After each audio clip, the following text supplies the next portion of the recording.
Bonjour! Dans cette longue capsule d'aide supplémentaire, nous allons réaliser le corrigé du bilan STE, la matière STE du chapitre 1. C'est considérablement plus de numéros, plus de pages que le précédent. Il y a plus d'exercices à faire pour se pratiquer, notamment sur le calcul du nombre de moles ou de masse molaire. D'ailleurs, si vous voulez directement travailler sur les masses molaires, allez vers la fin de cette vidéo, la deuxième moitié, où est-ce qu'on va travailler ces exercices-là. Donc, on prend pour acquis que vous avez, de votre côté, déjà accompli votre devoir de votre côté, c'est tout fait. Maintenant, ensemble, on va expliquer et vérifier avec le corrigé que je vais réaliser avec vous. Première section, le vrai ou faux. Le nombre de masses d'un élément correspond au nombre total de protons et d'électrons.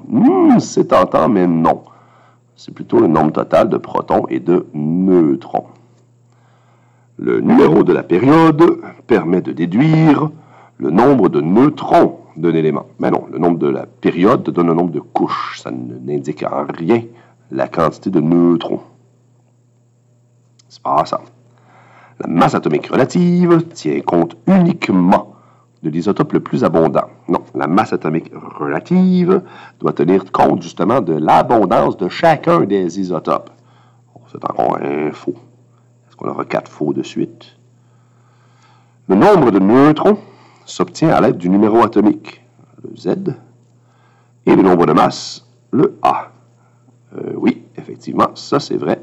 À partir du A et du Z, on peut réaliser le nombre de masse moins le numéro atomique, et ça nous donne le nombre de neutrons. N'oubliez pas le petit 0 pour indiquer la charge de neutrons, parce que si vous écrivez seulement un N minuscule, on va être tenté de penser que vous parlez de la variable nombre de moles. Numéro 2. Laquelle des représentations suivantes illustre correctement l'atome de potassium, selon le modèle actuel simplifié? Dans le modèle actuel simplifié, on présente le nombre de protons et neutrons dans le noyau et le nombre d'électrons sur les couches correspondantes. Le potassium a le numéro atomique 19. Il doit donc avoir 19 protons. On élimine A, on élimine D, et non pas le bon nombre de protons. Maintenant, la masse atomique du potassium A est de 39. Son Z est de 19. Si on fait la soustraction de la différence, ça veut dire qu'il possède 20 neutrons. La bonne réponse est le B. Coche l'énoncé qui est faux. L'énoncé qui est faux. Les isotopes d'un même élément ont le même nombre de couches. Oui, c'est vrai. Les isotopes d'un même élément possèdent le même nombre de neutrons. Ah ben non, justement, ils n'ont pas le même nombre de neutrons. C'est ce qui fait qu'ils sont des isotopes. Ils ont le même nombre d'électrons de valence. Oui. Ils possèdent le même nombre de protons. Oui, sinon ils ne seraient pas des isotopes. C'est bon, c'est bon. 4. Coche les énoncés qui se rapportent à l'isotope de l'oxygène. L'oxygène O doit avoir un numéro atomique de 8 pour ses 8 protons. Et il va avoir des nombres de masses qui varient de l'oxygène 13 à l'oxygène 19 environ, là, différents isotopes. Est-ce que c'est A qui se rapporte à l'oxygène? 16 protons? Non, pas du tout. Est-ce que c'est B? Son nombre de masse est 32. Oh, c'est beaucoup. Avec 16 protons? Non, pas du tout. Il possède 8 protons, jusque-là ça va, et 9 neutrons. Ben, ça ferait un nombre de masse de 17. Oui, ça pourrait très bien être un isotope de l'oxygène. D, parce qu'on dit au pluriel, sûrement 2. Son nombre de masse est 18. Donc, on rentre dans l'écart possible. Il possède 10 neutrons. OK. Alors, si son nombre de masse A est 18 et qu'il possède 10 neutrons, ça veut dire que son Z doit être égal à 8. C'est ça. Donc, parce que 18 moins 8, ça fait bien les 10 neutrons. Alors, ça, c'est vrai. Ce serait un isotope de l'oxygène. Ce serait l'isotope O8, 18. Super. Et le numéro 5. Quelles informations du tableau périodique ne sont pas utiles pour représenter un atome selon le modèle actuel simplifié? Le numéro atomique est très important. Il permet d'avoir le nombre de protons. Le numéro de la famille est particulièrement important. Il te donne le nombre d'électrons de valence. Le numéro de la période va nous donner le nombre de couches électroniques à illustrer. La masse atomique relative va nous permettre de l'arrondir et d'obtenir son nombre de masse pour pour calculer le nombre de neutrons. Par contre, la catégorie d'éléments, ce n'est pas important. De savoir si c'est un métal, ça ne changera pas son dessin. Et sa phase, solide, liquide ou gazeuse, non plus. Alors, vous avez bien compris ça. Vous remarquez que les questions, là, vous avez fait de 1 jusqu'à 8, c'est pas mal des questions de connaissance. Avez-vous étudié les termes qu'on a présentés? Numéro 6, suivant. Indique quelle propriété périodique des éléments suivent la tendance suivante. Dans une période, dans le tableau, dans une période, tableau périodique. Dans une période, ma valeur augmente à mesure que le nombre de protons ou d'électrons augmente. Donc, quand on augmente le nombre de protons et d'électrons, cette valeur-là augmente aussi. Flèche vers la droite. Est-ce que c'est l'électronégativité? Plus on a de protons, plus on attire les électrons de notre atome et des voisins. Alors, oui, l'électronégativité augmente avec le nombre de protons. L'énergie de première ionisation, c'est le coût en énergie pour arracher un électron. Plus on a de protons, plus c'est difficile d'arracher les électrons sur cette couche-là. Donc, oui. Le rayon atomique, non, ça c'est l'inverse. Plus on a de protons, plus on rapproche les électrons. Hein, les couches vont s'écraser les unes sur les autres. On n'aura pas une augmentation du rayon. La réactivité chimique des métaux. Alors, les métaux à gauche, on se rappelle que la première famille de métaux est très réactive, mais plus on avance, moins ils sont réactifs. Hein, du fer dans l'eau, ça coule au fond, c'est à peu près tout. Alors que du lithium dans l'eau, ça éclate. Là, hein, du sodium, ça brûle, et puis du potassium, ça explose. Alors, ça, c'est faux. La réactivité des non-métaux, ça, c'est vrai. La famille des halogènes réagit plus que la famille de l'oxygène. Laquelle des réactions suivantes, des équations suivantes, donne une réaction de fusion? Alors, la fusion, on est une union. Deux noyaux qui vont s'unir pour faire un plus gros noyau. Ici, on a une réaction chimique, une transformation chimique, il n'y a pas d'union de noyau du tout. En dessous, ici, on a une décomposition, une réaction chimique aussi, ça ne compte pas. B. Ah, ici, regarde, on a des isotopes, justement, là. Alors, l'isotope deutérium avec l'isotope tritium, c'est deux petits noyaux d'hydrogène. Ensemble, donnent de l'hélium. Alors, un plus gros noyau, ça, c'est une fusion. Alors que le dernier, ici, on voit plutôt une fission. Le gros noyau, parce qu'il est frappé par un neutron, il va se briser en deux noyaux plus petits et libérer quelques neutrons superflus. Le vrai ou faux qui suit. Une mole d'atome correspond à 6,02 fois 10 à 23 molécules. Non, une mole d'atome ne correspond pas à une quantité de molécules. C'est faux. Ça correspond à 6,02 fois 10 à 23 atomes. La masse molaire d'une substance varie selon le nombre de particules qu'on trouve dans un échantillon. La masse molaire d'une substance, et que j'ai un peu d'or ou beaucoup d'or, c'est la même masse molaire. Alors ça, c'est faux. Une mole d'atome de fer, donc 6,02 fois 10 à 23 atomes de fer, contient le même nombre de particules qu'une mole d'atome de plomb. 6,02 fois 10 à 23 atomes de plomb. Ben oui, une mole, c'est une mole. Une douzaine, c'est une douzaine. Une douzaine d'œufs, c'est autant d'unités qu'une douzaine de beignes. C'est 12. Une mole, c'est une mole. La masse molaire... Une mole, c'est une mole. Je suis fatigué. Ah, OK. Next. La masse molaire d'un élément correspond à la masse d'une mole de carbone 12. Pas tout à fait, non. La masse molaire d'un élément correspond à la masse atomique relative dans le tableau périodique, mais pas correspond à la masse d'une mole de carbone 12. Il y a seulement la masse molaire du carbone 12 qui correspond à ça. OK. Numéro 9. Ah, des bons exercices de pratique. Ce qu'il fallait faire ici, c'était de trouver de quel élément il s'agit et après ça, représenter leur notation AZ et leur modèle atomique simplifié. L'isotope le plus abondant de l'halogène de la troisième période. C'est qui ça? Je vais aller chercher un tableau périodique. L'halogène de la troisième période.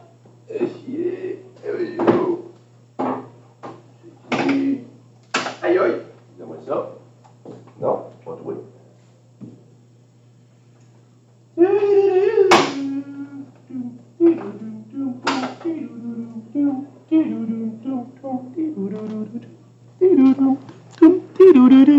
On est rendu. OK, go. Halogène, troisième période. 1, 2, 3. Halogène. Le chlore. Alors, il s'agit du chlore. Cl. Nombre de masses. On arrondit sa masse atomique. 35. Et puis, parce que c'est le plus abondant, puis on va juste à l'arrondir. Ça nous donne tout de suite l'isotope le plus abondant. Faites-vous pas avoir. Ah, ça a l'air compliqué, ça, le plus abondant. Tu as juste à arrondir sa masse atomique. C'est écrit dans ton cahier, ça, chapitre 1.2, là, en bas à droite, dans une espèce d'encadré gris. Son numéro atomique, 17. Donc, je fais un noyau. 17P+. 35 moins 17. 18 neutrons. 3 couches, parce qu'on est dans la troisième période. 7 électrons de valence, parce qu'on est un halogène de la famille 7. Et on remplit les couches d'en dessous. Donc 2 électrons, 8 électrons, 7 électrons. L'isotope le plus abondant du calcium. Le calcium, c'est pas C, c'est Ca. Son numéro est 20 et sa masse atomique relative, elle est 40,08. Arrondi à l'entier le plus près, c'est 40. Nombre de masse, 40. Donc 40 moins 20. 20 neutrons dans le noyau. 20 P+, et 20 neutrons, 0. On comprend maintenant pourquoi on met le petit 0 à côté du symbole du neutron pour ne pas le confondre avec le N, qui est la variable de la masse molaire, de la quantité mol. On s'en sert pour calculer des masses molaires. On ne veut pas le mélanger avec le symbole de neutron. 4 couches pour le calcium, famille numéro 2, donc 2 électrons de valence. On remplit les autres. Et 2. L'élément dont la masse molaire est 39,95. 39,95, c'est l'argon. AR, le numéro 18. Et là, si on arrondit sa masse molaire, ben on arrive à 40. Alors, l'isotope le plus abondant, c'est 40. Je te le dis. Zop, un noyau.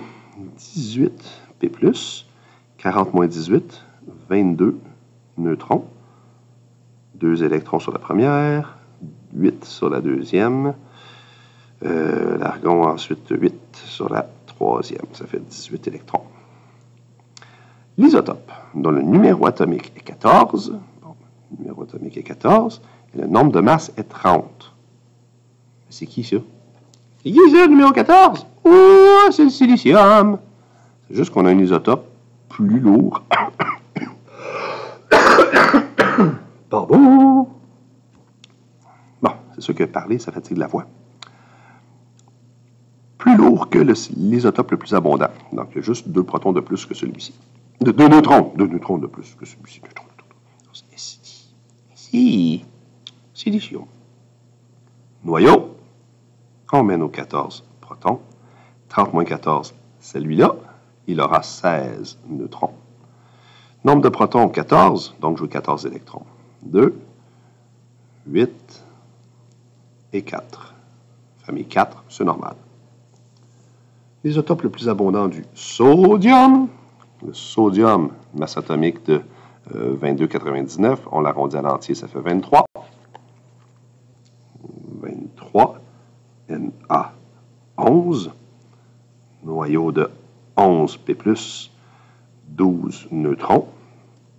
Le sodium, troisième période, 3 couches. Première famille, 1 électron de valence. On remplit les autres.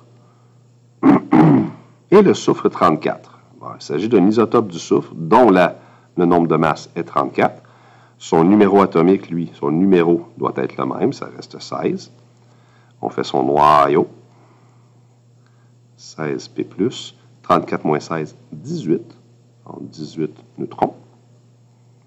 2 électrons. On a combien de couches pour le soufre 3? Comme ça. On est dans la famille numéro 6. 6 électrons de valence et 8 sur cette couche. Garnissage accompli. Prochaine page. Bon, ben pour remplir les tableaux, il faut savoir les lire et lire les consignes. Remplir le tableau en tenant compte de l'isotope le plus abondant. Donc, pour ce qui est des nombres de masse, des masses atomiques, on va les arrondir. Là. On veut le nombre de protons. Ça va correspondre à son Z, son numéro. Son nombre d'électrons. Vu qu'on ne parle pas d'ions ici, ça va être égal à Z aussi, parce qu'il y a autant de protons que d'électrons, 2 colonnes égales. Nombre de neutrons, il faut faire son A moins Z. Alors, on aura besoin de trouver son nombre de masse dans le tableau, en arrondissant la masse atomique. Et sa notation AZ, on va mettre son symbole avec ces informations-là. On va commencer avec ça. Arsenic. Arsenic, nique. AS est son symbole. 33 est son numéro atomique. Et 75 est son nombre de masse pour l'isotope le plus abondant. Avec ces informations-là, je peux faire tout le reste. Nombre de protons, 33, parce que le numéro 33, c'est un atome, il est neutre, il y a autant de protons que d'électrons, donc 33. 75 moins 33, ça fait 42. 42 neutrons. Pour l'hélium, HE, par cœur numéro 2, masse de 4. Alors, 2 protons, 2 électrons, 4 moins 2, 2 neutrons. L'iode, il est mal fait ce tableau-là. Ils auraient dû mettre des quantités là, déjà dans la case. Mais c'est pas grave, c'est pas grave. L'iode, alors I, l'iode possède le numéro 53. 126,9, ça fait 127. 127, l'isotope le plus commun, le plus abondant. 53, le numéro atomique. Alors, 53 et 53. 127 moins 53, ça fait 74. Ensuite, le carbone. Pour notre ami carbone, c'est 6, 12. 6, 6, 12 moins 6, 6 encore. Le radium, à ne pas confondre avec le radon. Le radium, c'est Ra. Le radium a 88 de numéro atomique. Il y a un seul isotope connu, le radium 226, mais assez stable pour être évalué, 226. Nombre de protons, 88, 88. Hey, c'est la même note qu'il a eu dans son exemple. Je ne le nommerai pas. Alors, 88%, 88 protons, électrons. Nombre de neutrons, 226 moins 88. On est donc à, ici, on finit par un 8. Ici, on retient 16, 21, 13, je crois, 138. Oui, ça a du sens. OK. Ensuite, prochaine question. Le beryllium possède 3 isotopes naturels. Le beryllium 9, qui est stable, ainsi que le beryllium 10 et 11, qui sont instables. Lequel ou lesquels sont radioactifs? Explique ta réponse. Bien, pour qu'un isotope soit radioactif, il faut qu'il émette des particules parce que son noyau n'est pas stable. Voilà. Alors, qui sont ceux qui sont instables? Beryllium 10 et 11. On pourrait écrire, il s'agit de BE10 et BE11, car leur pluriel noyau X sont instables, virgule, ainsi ils se désintégreront. Oh, c'est un grand mot ça. Ainsi ils se désintégreront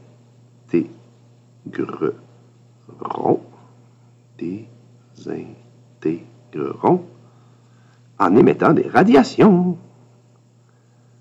En émettant des radiations. C'est ce qui fait qu'ils sont radioactifs. 12. L'illustration ci-contre présente la désintégration du thorium-230. Quel type de rayonnement est émis lors de cette désintégration? Qu'est-ce qui s'est passé ici? On est parti d'un élément à 90 protons. On a maintenant un élément à 88 protons. Il est sorti quelque chose de là qui devait contenir à droite, à la fin de la désintégration, quelque chose qui devait contenir 2 protons. La masse atomique, le nombre de masses de cette substance-là a baissé de 4 particules. 2 de ces particules-là étaient des protons et les 2 autres doivent être des neutrons. On a un nombre de masse de 4. Qui est cet élément? Bien, il s'agit de l'hélium. C'est-à-dire qu'il y a un noyau d'hélium qui a été émis. 2 protons, 2 neutrons. 2 protons, 2 neutrons. Ça vous fait penser à quelle particule, ça? Alpha, bêta, gamma? celle qui est positive, la particule alpha. Donc, on va mentionner, c'est une particule alpha. C'est une particule alpha, une vraie particule, parce que les rayons gamma, eux autres, c'est une émission électromagnétique, c'est pas une particule, contenant 2 protons et 2 neutrons. Donc, un noyau d'hélium. Un noyau d'hélium, là, c'est l'atome d'hélium sans ses électrons. C'est une particule alpha. Donc, t'imagines, pour être capable d'arracher 2 électrons à de l'hélium, qui lui était un gaz inerte, content d'avoir 2 électrons sur sa première couche, d'être saturé. Il y a beaucoup d'énergie impliquée là-dedans. Là. Numéro 13. Le temps de demi-vie de l'iode 125 est de 59,4 jours. Quelle masse d'un échantillon de 4 mg, donc à partir de 4 mg, reste-t-il après 237,6 jours? On a un petit calcul à faire en tableau ici. Là. Alors, au jour 0, au tout début, au jour 0, on va mettre les jours, puis on va mettre les quantités restantes. Au jour 0, nous avons 4 mg. 4 mg. Sa demi-vie est de 59,4 jours. Donc, 59,4 jours plus tard, j'aurai la moitié. Hein? Il va rester seulement la moitié. Le reste, c'est désintégré. Il va me rester 2 mg. Encore 59,4 jours plus tard. Donc là, je suis rendu à 8, 1. 118 jours et quasiment 119 jours. Là. À 118,8 jours, il va rester la moitié de ce qui restait au précédent. Donc, 1 mg. 56 jours plus tard, 59,4 jours plus tard. Donc, on est rendu à 2, 178,2. Il va rester la moitié d'un milligramme, donc 0,5 mg. On ajoute encore 59,4 jours. Ah! Là, on arrive au jour numéro 237,6. Et il va rester la moitié de ce qu'on avait au précédent. 1/4 de milligramme. Alors, la réponse, il restera 0,25 mg d'iode 125. Ensuite, on a fini cette feuille. OK, il reste une question de périodicité, une ou deux questions d'isotope. Ensuite, on peut faire nos calculs avec les moles. Je vais prendre une règle pour celui-ci. J'ai comme un pressentiment.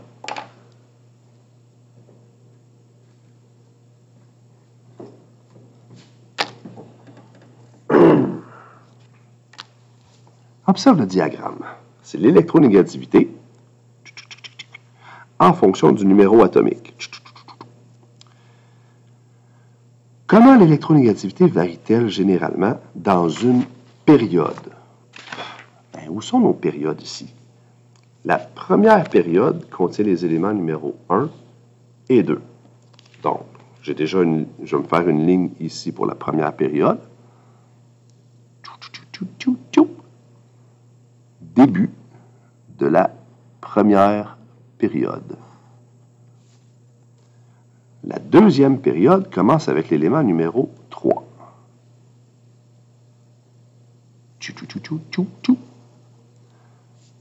La troisième, donc en période 1, période 2, la troisième période commence avec l'élément numéro 11. 11, comme ça. La quatrième période commence avec l'élément 19, le potassium. Et la cinquième période commence avec le rubidium, le rubidium numéro 30. Bon, on ne le voit même pas. on se rend pas au rubidium. OK. On a la période 1, 2, 3 et 4. On nous demande comment l'électronégativité varie-t-elle généralement dans une période? Pour ce qui est de l'hélium, on dirait qu'il n'y a rien. C'est parce que la valeur, elle est au-delà, elle est au-dessus, là. Même chose pour le néon. Même chose pour l'argon. Ils n'ont pas de valeur d'électronégativité, en fait, là. Parce qu'ils ne sont pas du tout électronégatifs. Ils devraient être à 0, là. C'est juste que, étant donné qu'ils n'en ont pas, ils disent même pas 0, ils disent aucune électronégativité. Donc, comment est-ce qu'elle varie, généralement? Elle augmente, elle augmente, elle augmente. Donc, elle augmente dans une période.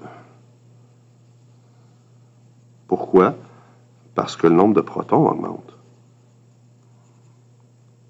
Parce que le nombre de protons augmente.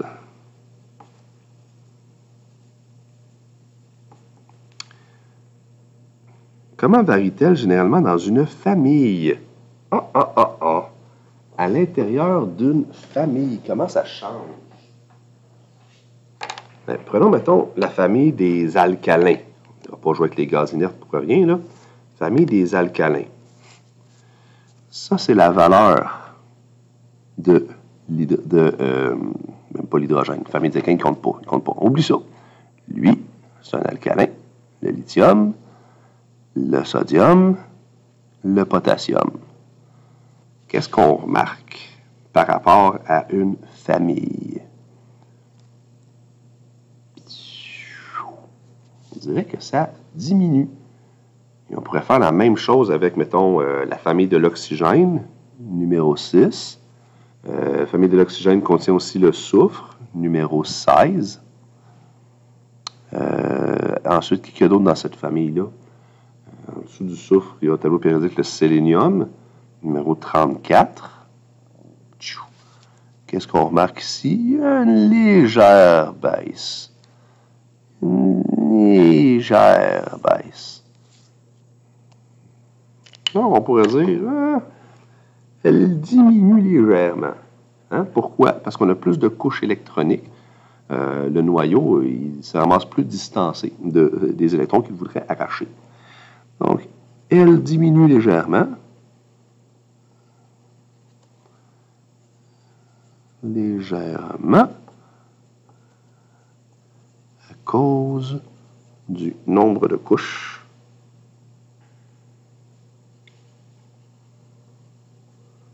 électroniques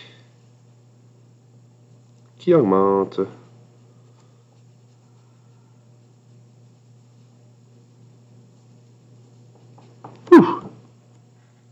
Selon toi, pourquoi les gaz inertes n'ont pas de valeur d'électronégativité? Parce qu'ils ne veulent pas. Hein, ils n'ont aucun intérêt à gagner des électrons ou à arracher des électrons. Ils sont chimiquement stables.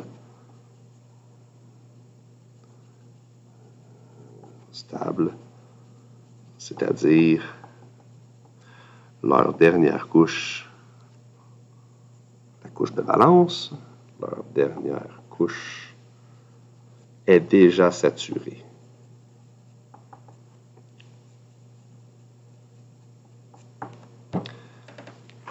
Les données suivantes concernent 3 isotopes de l'uranium présents dans la nature. L'uranium 238, 235 et 234.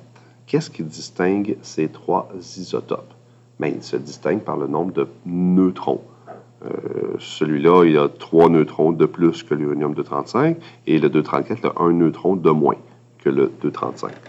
Alors, ils se distinguent, ils n'ont pas le même nombre de neutrons. C'est ce qui fait des isotopes. Ils n'ont pas le même nombre de neutrons.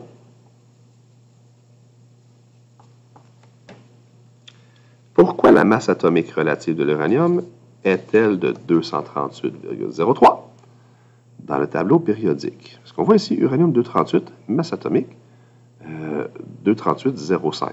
Mais ça, c'est pour l'uranium 238. C'est sa masse atomique à celui-ci. Dans le tableau périodique, les masses atomiques que vous voyez, ce sont les masses atomiques relative, c'est-à-dire qu'on tient compte de l'abondance de chacun. Donc, simplement de mentionner parce que la masse atomique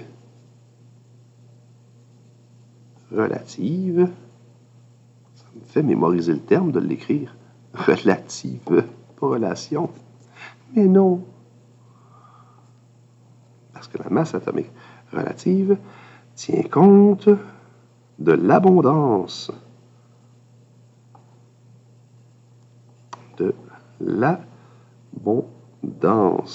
de chaque isotope. Comment je t'expliquerais bien ça à nouveau? Isotope.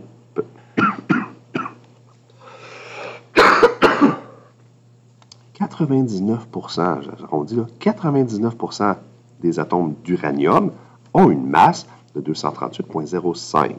Mais une très faible quantité, 0,7% et 5 millièmes de pourcent, ont des masses atomiques légèrement inférieures à 238,05. Ce qui fait que si on fait une espèce de moyenne pondérée en fonction de l'abondance, on obtient une masse atomique légèrement en dessous de celle-ci. Les autres masses atomiques tirent vers le bas. Numéro 16. Enfin. Alors, le modelage. Ici, assurez-vous d'avoir une démarche complète, telle que je l'ai présentée en cours. Je veux avoir des données, je veux des formules, je veux qu'on écrive les relations mathématiques, et après ça, les calculs qui ont été nécessaires. Alors, on commence avec combien d'atomes, ça c'est N majuscule, y a-t-il dans 19 moles d'eau? Ça c'est N minuscule. Je travaille avec grand N, petit n. Grand N, c'est mon inconnu en quantité d'atomes. Petit n, je le connais, c'est 19,0 mol. Je cherche le nombre d'atomes. J'ai besoin de faire un petit calcul. Et j'ai besoin pour ça de notre nombre d'Avogadro.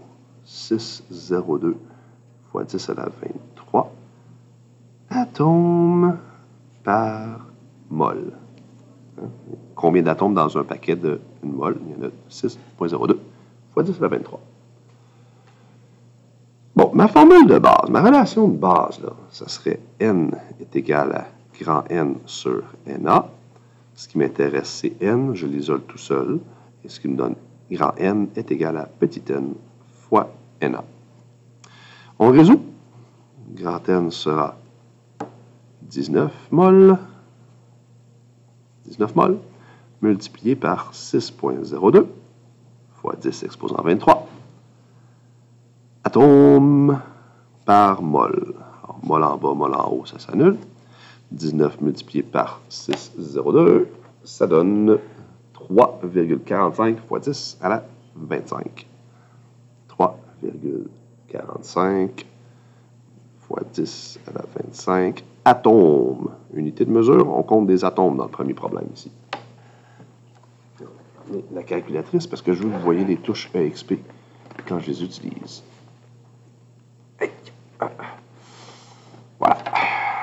OK. Ensuite, quelle est la masse M de chacun des échantillons suivants? 0,25 mol de fer. Mon nombre de mol est 0,25 mol. Ça, c'est bien mon M. Et je cherche le M. Dans tous les cas, ici, on va chercher une masse. En grammes. Alors, j'ai des mols, j'ai des grammes. Je veux convertir des mols en grammes. Il me faut la masse molaire en grammes par mol.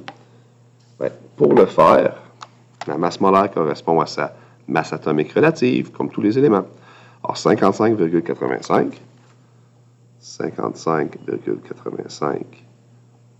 grammes par mol. Je cherche petit m. N est égal à petit m sur grand M. J'isole pour trouver la masse. M égale Nm. On fait la multiplication. Un quart de mol fois 55,85 grammes par mol. Non, dans les problèmes de masse molaire comme ça, on n'a pas vraiment à utiliser le nombre d'Avogadro. Mais si on cherche le nombre d'atomes, ben oui, là, ça devient absolument nécessaire. Alors, on résout. 0.25 multiplié par 55,85, 13,96. Donc, ouais, presque 14. Une masse de 13,96 grammes. Maintenant, quelle est la masse de lithium en grammes dans 48,5 moles? Donc, je cherche la masse encore. C'est la question ici. Et mon nombre de moles, cette fois, de 48,5 moles. Quelle est donc la masse molaire du lithium? Dans le tableau périodique, le lithium a une masse molaire de 6,94. On ne l'arrondit pas. 6,94 grammes par mol. On comprend qu'on cherche encore la masse. On va encore utiliser la même relation mathématique. Sauvons une étape. Petit m est égal à nm. Ça, on peut le faire. Après ça, on va écrire nos données numériques. 48,5 moles. C'est beaucoup. Multiplié par 6,94 grammes par mol. Je vais monter ça un peu. Voilà. Ce qui donne 48 et 5 multiplié par 6,94. 336,59 grammes.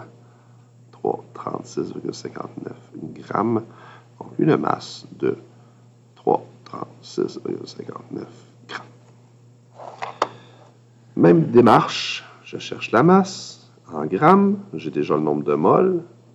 3,50 moles. Dans ce cas-ci, pour N2. Oh, oh, oh! La masse molaire de l'azote, N2, va être égale à sa masse molaire de l'atome, masse molaire atomique 14,01, multiplié par 2, parce que nous avons 2 atomes d'azote dans une mole d'azote, de diazote. Donc, la masse molaire de notre diazote est le double, 28,02 grammes par mol. On cherche encore la masse. M est égal à N multiplié par grand M.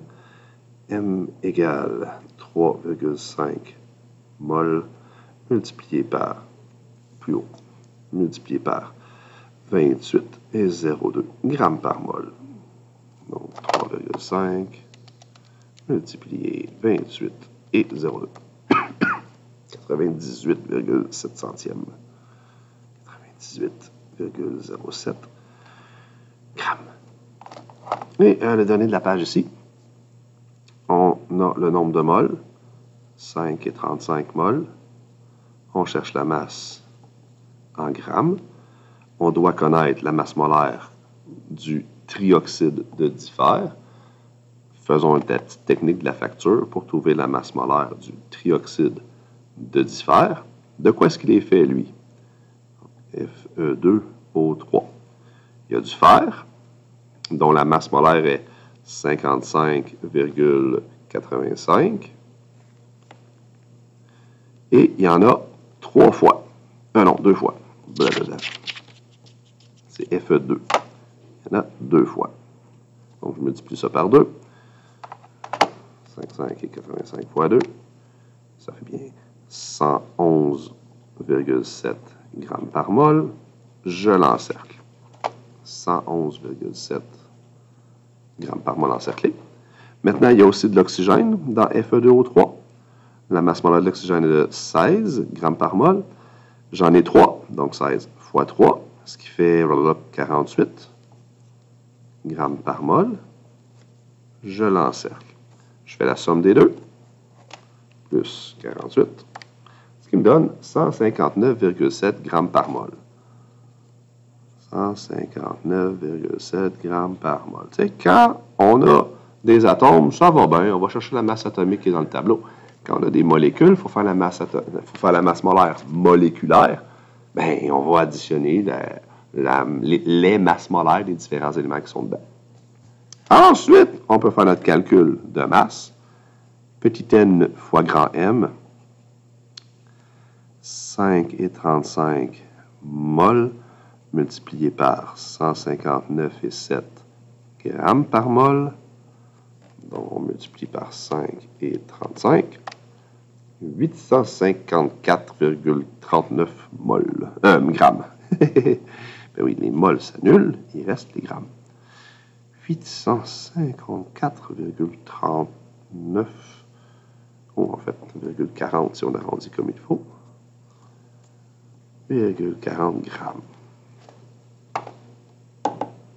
Je vous rappelle qu'il y a aussi une bonne série d'activités en ligne sur votre site de maison d'édition là, pour en faire quelques-uns supplémentaires.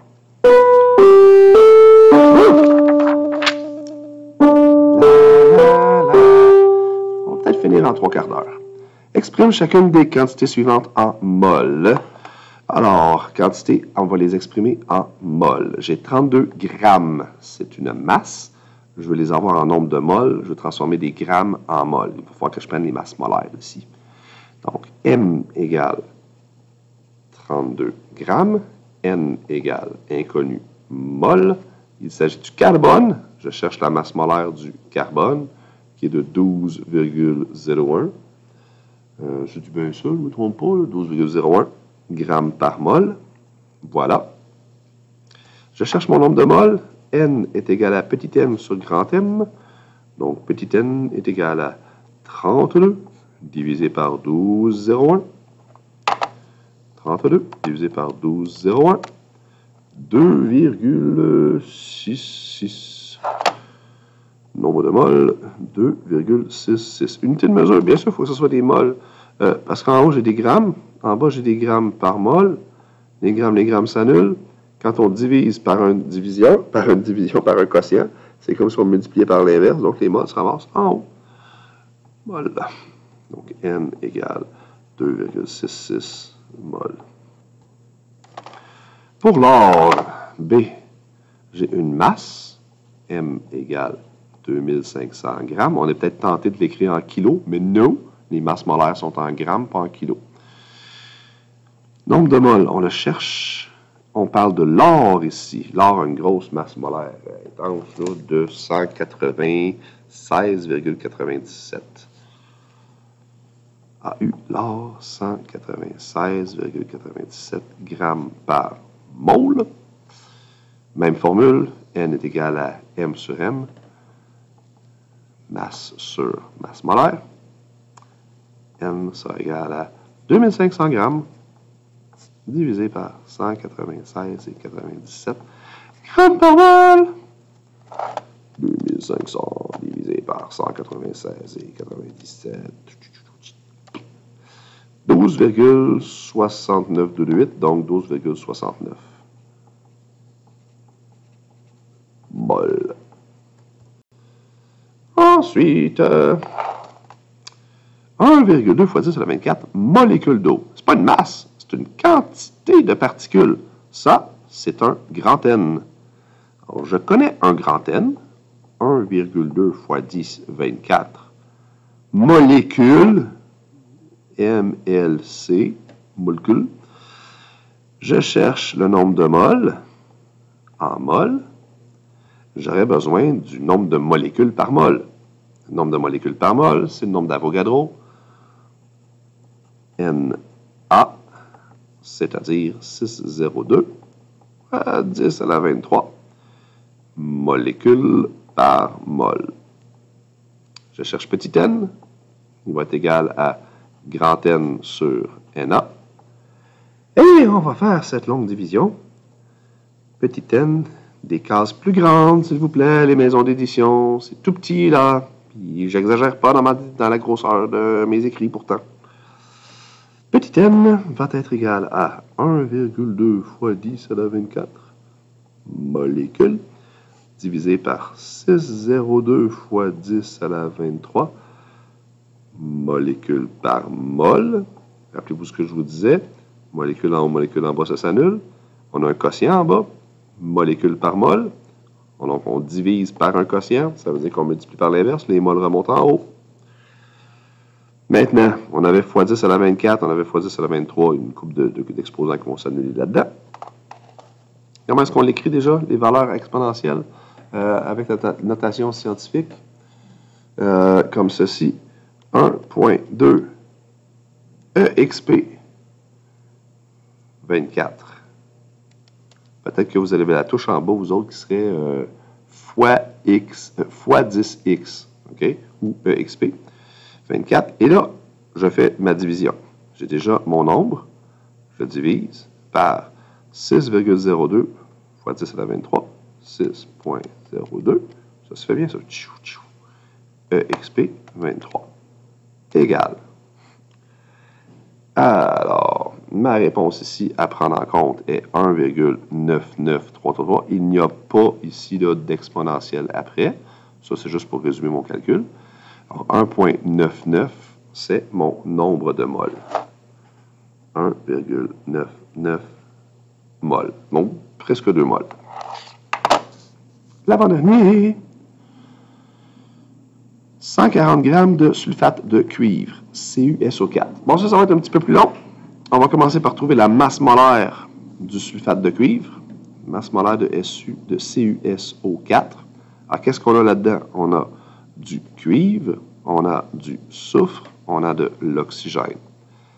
On a un cuivre, un soufre, mais on a 4 fois l'oxygène. Quelle est la masse molaire de chacun de ces éléments? Pour le cuivre, on commence à le voir souvent, c'est 63,55. Pour le soufre, c'est autour de 32, le 32,07. Et pour l'oxygène, c'est 16,00. On se fait un sous-total. Sous-total, 63,55. Des cases plus grandes. 32,07. Et 4 fois 16, 64. 0,00. Total. 5 et 7, 12. 1, 6. Ensuite,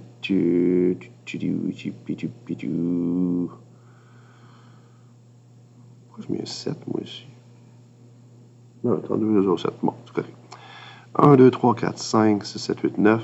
Donc, on est à 9. 6, 6, 12, 13, 14, 15. 159,62 grammes par mol. C'est la masse molaire du CuSO4. Maintenant que j'ai la masse molaire, j'en aurai besoin, je connais la masse que j'ai de sulfate de cuivre. J'en ai 140 grammes. Je cherche le nombre de moles, N en mol. Alors, petit n est égal à masse divisée par masse molaire. Je peux faire 140 grammes divisé par 159,62 grammes par mol. Mol. 140 divisé par 159,62. Environ 87 centièmes. Bon, 0,877. On va arrondir au dixième. Ça va faire 88. 0,88 mol.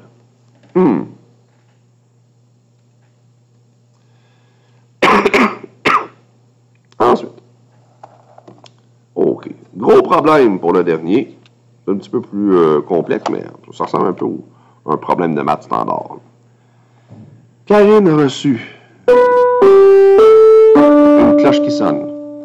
D'argent en héritage.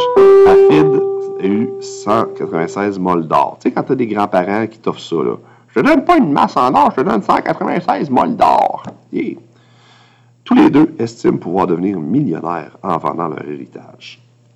Ont-ils raison si 1 gramme d'argent vaut environ 1,40 $ et 1 gramme d'or vaut environ 115 $?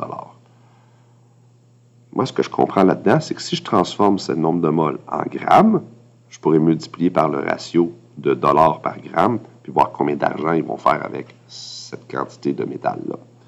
Fait qu'on va séparer ça en deux. On va faire un côté pour Karine, un côté pour Afid. Donc, un côté pour la quantité en argent. Et puis, on va aller chercher la masse d'argent qu'on a eue ici. Donc, combien de masse en grammes on a obtenu? Si nous avons un nombre de moles de 21 500 et que nous avons une masse molaire pour l'argent, qui est selon le tableau périodique, 100,7 et 87. 100,7 et 87 grammes par mol. Alors, on va tout de suite calculer la quantité de grammes qu'on va obtenir. Petit m va être égal à n fois la masse molaire. Ce qui va nous donner, petit m est égal à 21 500 mol fois 107,87 grammes par mol. Mol en haut, mol en bas, on a bien des grammes à la fin. Faisons ce calcul. 107,87 multiplié par 21 500. Nous avons une quantité de grammes de 2 319 250. 107,87 fois 21 500. Je suis tombé au fond. Non, j'ai mis 84. On commence. 107 et 84. J'ai du mal à regarder. C'est l'argent? Non, 87. Et donc, mon calcul, David, 107,87 multiplié par 21 500. Je vais prendre ça en note. Ma masse sera égale à 2 319 205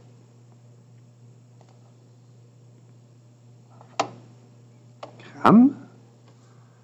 Vu que l'or vaut 1,40 $ par gramme, on va multiplier la masse en grammes par 1,40 $ par gramme. Montez pas ça à vos profs de maths, ils n'aiment pas ça voir ça de même. Multiplié par 1,40. Toc. Ça va nous donner 3 246 000 $. Alors, son montant sera égal à 3 246 887 $. Oui, Karine sera millionnaire. Maintenant, voyons pour Afid. Qu'est-ce qu'il en a pour son or? Afid, lui, il travaille avec un nombre de moles de 196 moles. Donc, considérablement moins, beaucoup moins. La masse molaire de l'or est quand même assez élevée, là. On parle de 196,97. 196,97 grammes par mol. Comme ça. On cherche la masse. La masse est égale à petit n fois MA. On résout. 196 mol multiplié par 196,97 grammes par mol. Les unités sont importantes, sinon on a l'impression qu'on multiplie le même chiffre deux fois. Là. Mol s'annule, il reste les grammes. 196 fois 196,97. 38 606,12 grammes. Donc, une masse de 38 606,12 grammes. On fait la même idée. On multiplie par le taux au gramme pour l'or. Oh là là! 1 gramme d'or vaut près de 115 $. Donc, on multiplie ça par 115 $ par gramme. Mathématiquement, tout va bien. 115 $. 4 439 703 $ et 80 sous. Alors, effectivement, nos deux copains, même si on a l'impression qu'Afid a reçu une petite quantité de mol, ça représente beaucoup de grammes en or qui a une très grande valeur. Donc, effectivement, oui, nos deux amis, ils seront millionnaires. Ils seront millionnaires s'ils arrivent à vendre cet or quelque part. Je veux dire, tu as de l'or, mais si personne ne te l'achète, qu'est-ce que tu fais avec? C'est le problème. Alors, parce que c'est plus d'1 million de $ chacun. Ils sont millionnaires, leur valeur individuelle est plus grande qu'1 million chaque. J'avoue, c'est très rare que quelqu'un va t'offrir un testament en disant « Je te lègue 196 moles d'or ». Il va te léguer la quantité qu'il y a, tu vas le peser et tu vas avoir la masse, là, tu sais. Mais bon, c'est une façon de nous faire travailler le cerveau. Voilà pour cette longue capsule. Hein, je vous avais dit, ça serait long. Parce qu'on fait la démarche de beaucoup de problèmes, on donne beaucoup d'explications, il y a beaucoup de calculs à faire. Et c'est en les répétant souvent qu'on va devenir meilleur. Alors, on s'est entraîné avec ça. Vous vous entraînez avec les exercices en ligne, les exercices supplémentaires. Vous êtes en bonne voie pour bien réussir votre prochain test. Alors, à bientôt.